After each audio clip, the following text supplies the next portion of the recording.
स्वागत है आप सबको हमारे चैनल आध्यात्मिक रहस्य में। हमारे साथ इस रामायण की यात्रा में जुड़ने के लिए बहुत बहुत धन्यवाद। अगर आप पहली बार हमारे चैनल पे आए हो तो प्लीज चैनल को सब्सक्राइब जरूर करें।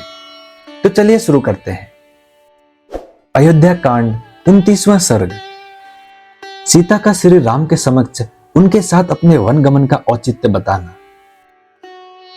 श्री रामचंद्र जी की यह बात सुनकर सीता को बड़ा दुख हुआ। उनके मुख पर आंसुओं की धारा बह चली और वो धीरे धीरे इस प्रकार कहने लगी। प्राणनाथ, आपने वन में रहने के जो जो दोष बताए हैं वे सब आपका स्नेह पाकर मेरे लिए गुणरूप हो जाएंगे। इस बात को आप अच्छी तरह समझ लें।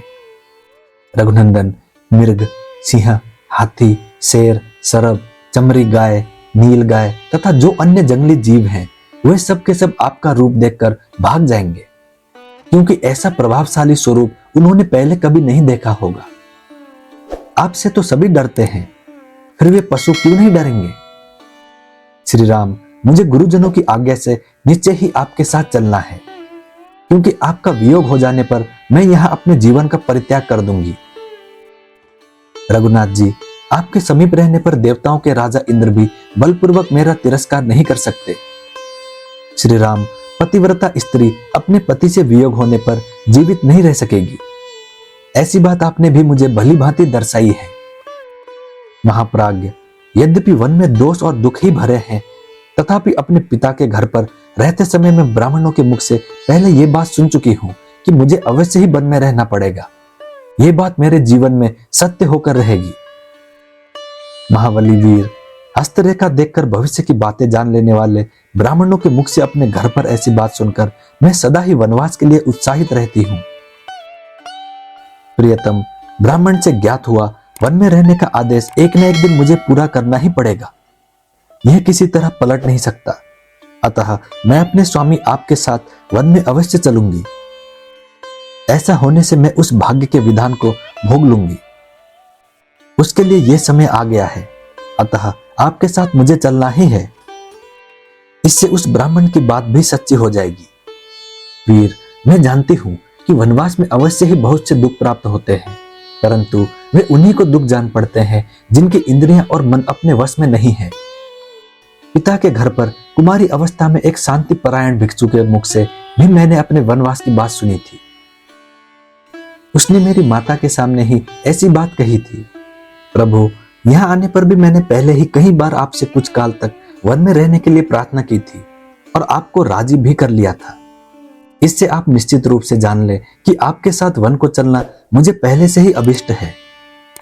रघुनंदन, आपका भला हो।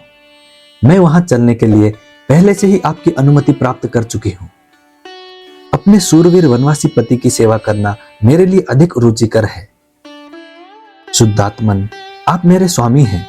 आपके पीछे प्रेम भाव से वन में जाने पर मेरे पाप दूर हो जाएंगे, क्योंकि स्वामी ही स्त्री के लिए सबसे बड़ा देवता है।